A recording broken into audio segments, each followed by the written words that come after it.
السلام عليكم متابعي الكرام، نهاية أسبوع موفق بإذن الله تعالى. جيت نحضر معكم اليوم واحد الفطيرة بالكفتة، كتجي لذيذة هشيشة وسهلة في التحضير، فخليكم معايا ندوزو نشوفوا المقادير جميع والطريقة. في المقادير فأنا خديت هنا واحد 2 حبات ديال البصل اللي قطعتهم هكا مربعات صغيرة. نحتاج معهم 250 غرام ديال الكفتة ديال البقري، يعني ممكن تعوضوها بديك الرومي. خديت 2 حبات ديال الفلفل الأحمر وأورانج وشويتهم ونقيتهم وقطعتهم مربعات صغيره. كميه من الفرماج حمر، 3 فصوص الثوم، كميه من المعدنوس. العطريه غنحتاج الملح، الابزار، الزنجبيل، الخرقوم، القليل جدا من الكوزه، واحد الضامه ديال البقري. غنحتاج كذلك زيت الزيتون وزيت المائده.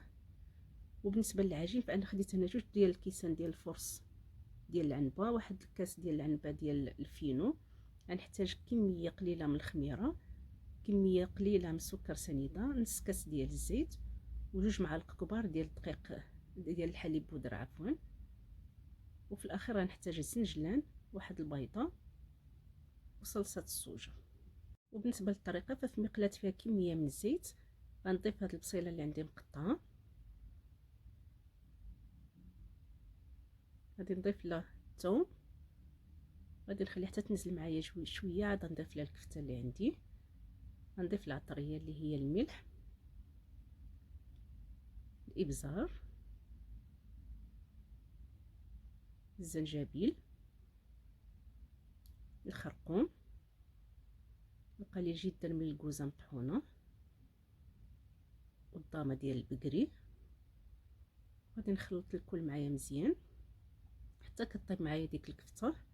عاد كنضيف لها هاد الفلافل اللي عندي مشويه ومقطعه، كميه من المعدنوس صافي، وغادي نخليها حتى طيب وتنشف معايا، وغادي نطفي عليها ونخليها تبرد على جنب، وندوز باش نحضر معكم العجين. فانا غنستعمل العجانه، يعني ممكن تعجنوه غير في القصعه عادي. غندير هاد 2 كيسان ديال الفرص اللي عندي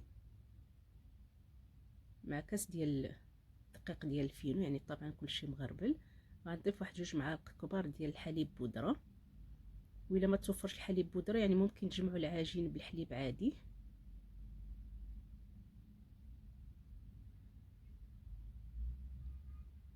غنضيف كذلك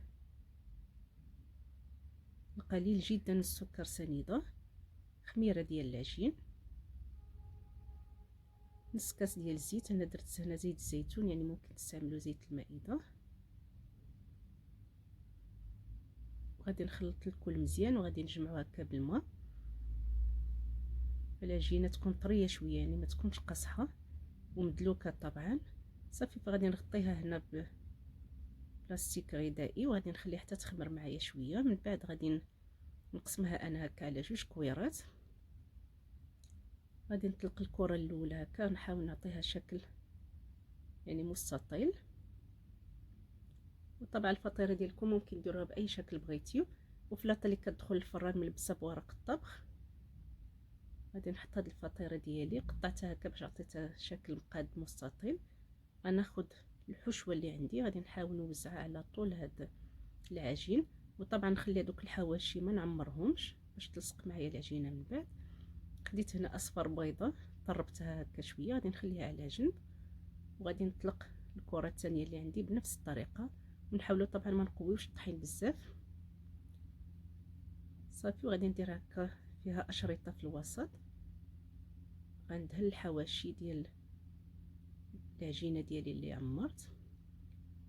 وغادي نهز هاد العجين، فانا نسيت هنا الفرماج حمر ماشي مشكل، غنهز العجينه ونعاود ندير الفرماج ونعاود نطلقها صافي. وغادي نقطع الزوائد ونحاول نعطيها شكل مقاد، وبفرشيط هكا كنحاول نزيد نضغط عليها مزيان باش ما تحلش معايا. بالنسبه للعجينه اللي بقات لي حتى هي ما كتضيعش، كنجمعها ونعاود نطلقها بهذه الطريقه.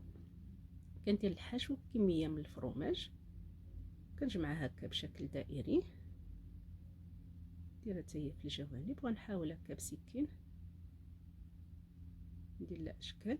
فخديت انا داك اصفر بيضه، زدت كميه من صلصه الصوجه، وغادي نحاول ندهن العجين كامل اللي عندي مره وجوج على هذا الشكل صافي. وكناخذ الزنجلان ديالي كنحاول نوزعو على العجين فقط. بالنسبه لهذاك الشكل الثاني اللي دوائر فانا كندير لهم فروماج صافي. ففي هذا الاثناء الفرن ديالي مسخن على 180 درجه، كندخلها كطيب في الاول من الاسفل ومن بعد كنشعلها تحمر من الفوق، فكتجي على هذا الشكل. وهذا هو الشكل النهائي ديالها، كتجي رائعه هشيشه ولذيذه في نفس الوقت. فقط عطيوها الوقت الكافي في الطياب، ما تزربوش عليها باش ما تبقاش معكم معجنه، يعني حتى تحمر على هذا الشكل. فكنتمنى تجربوها وتردوا عليا في تعليقاتكم، والى فيديو قادم باذن الله.